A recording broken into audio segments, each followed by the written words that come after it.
गौतम गंभीर जब से हमारी इंडियन टीम के कोच बने हैं, हम सबको ये बात मालूम थी कि या तो आने वाला टाइम अब कंट्रोवर्सीज से भर देंगे या फिर हमारे कैबिनेट को और भी ट्रॉफीज से भर देंगे। पर बिना मैच खेले जब से हमारी ये श्रीलंकन टूर की टीम अनाउंस हुई, तब से ऑलरेडी एक कंट्रोवर्सी की शुरुआत भी हो गई। सबसे बड़ा सवाल था ऋतुराज गायकवाड़ किसी भी फॉर्मेट की टीम में कैसे नहीं है। अगर रोहित शर्मा और विराट कोहली ओडीआई स्क्वाड में है तो रविंद्र जडेजा क्यों नहीं है। अगर हार्दिक पांड्या है तो सूर्य कुमार यादव कप्तान क्यों है और शुभमन गिल हर फॉर्मेट के वाइस कप्तान ही क्यों है। इन सब सवालों के जवाब हम सबको बहुत बेसब्री से चाहिए थे। और गौतम गंभीर और अजीत अगरकर ने 22 जुलाई को जो प्रेस कॉन्फ्रेंस होल्ड करी, वहां पर उन्होंने जो रिप्लाईज करे शायद लोग उससे भी सेटिस्फाइड नहीं है। पर इस वीडियो में मैं आपको बताऊंगा कि कहीं ना कहीं कैसे कुछ बातों की बहुत सेंस बनती दिखाई दे रही है अब, और गौतम गंभीर क्यों आने वाले टाइम में भले ही कंट्रोवर्सीज कंटिन्यू करें मगर हमारे कैबिनेट को ट्रॉफी से भी भर देंगे।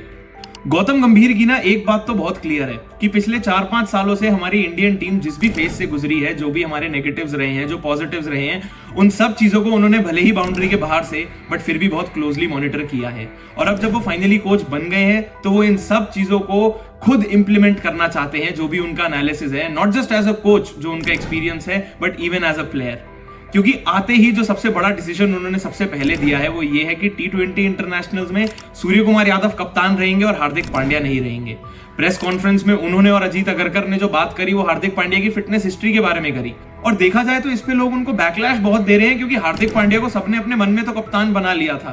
पर गौतम गंभीर का तो यही मानना है ना कि पिछले 3-4 सालों में उन्होंने जो हार्दिक पांड्या की फिटनेस के साथ हिस्ट्री देखी है, जितने अनफिट वो जनरली 6 महीने 1 साल में रहते हैं, तो वहां पर वो तो यही बोलेंगे ना कि अगर कल को T20 इंटरनेशनल्स में हार्दिक पांड्या अवेलेबल नहीं है तो उनको एक नए कप्तान के साथ खेलना पड़ेगा और सबके सवालों के जवाब उनको देने पड़ेंगे।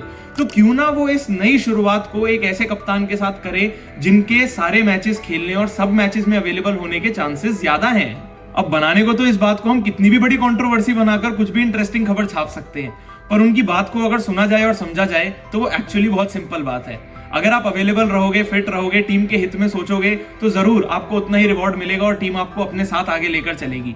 और गौतम गंभीर को हम जानते हैं वो उनमें से है भी नहीं जो किसी एक इंडिविजुअल पर ओवरली रिलाई करते हैं मैचेस जितवाने को। उनकी रेपुटेशन ही ये कहती है कि वो पूरी टीम को एक साथ आगे लेकर चलते हैं। और ये ना कहीं हर प्लेयर को एक इंडिकेशन भी है कि आज तक जो प्लेयर्स अपनी कन्वीनियंस के हिसाब से अवेलेबल और अनअवेलेबल रहते हैं, ये टीम उनके एरा में इस तरीके से आगे नहीं जाने वाली। चलो एक समय को आपने सूर्य कुमार यादव को कप्तान बना भी दिया, पर शुभमन गिल को वाइस कप्तान क्यों बनाया? अब इस बात का जवाब भी गौतम गंभीर और अजीत अगरकर ने बहुत ही क्लियरली दिया। उन्हें ना मेरा ओपिनियन चाहिए था ना आपका ओपिनियन चाहिए था। उन्हें ओपिनियन चाहिए था ड्रेसिंग रूम में बाकी खिलाड़ियों का, जिन्होंने शुभमन गिल पर हाथ रख के बोल दिया कि हाँ, हमारे हिसाब से ये टीम के अच्छे वाइस कप्तान बन सकते हैं और आने वाले समय में इंडियन टीम को काफी फॉर्मेट्स में लीड भी कर सकते हैं। उनको इतनी ही सेटिस्फैक्शन और इतनी ही अश्योरेंस की जरूरत थी शुभमन गिल के नाम पे। उन्होंने ऐसा कहा कि शुभमन गिल एक ऑल फॉर्मेट प्लेयर है। पर हमारा सवाल तो यही है ना कि शुभमन गिल जिनके T20 इंटरनेशनल्स में रन ही नहीं है, उनको आप एक ऑल फॉर्मेट प्लेयर कैसे कह रहे हो? और वहां पर भी आपने उनको वाइस कप्तान बना दिया।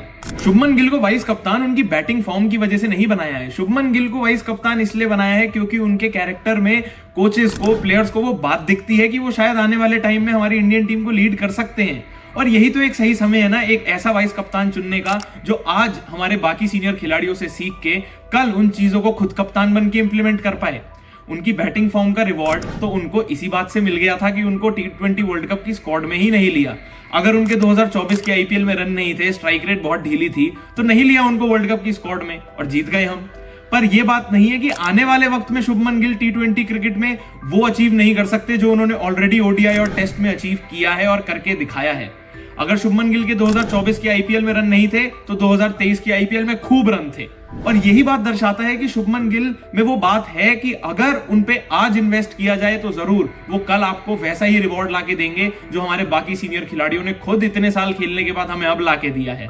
अब यहां पर मैं शुभमन गिल को एज वाइस कैप्टन नहीं बैक कर रहा हूं, यहां पर मैं गौतम गंभीर के शुभमन गिल को वाइस कप्तान बनाने के डिसीजन को भी बैक कर रहा हूं।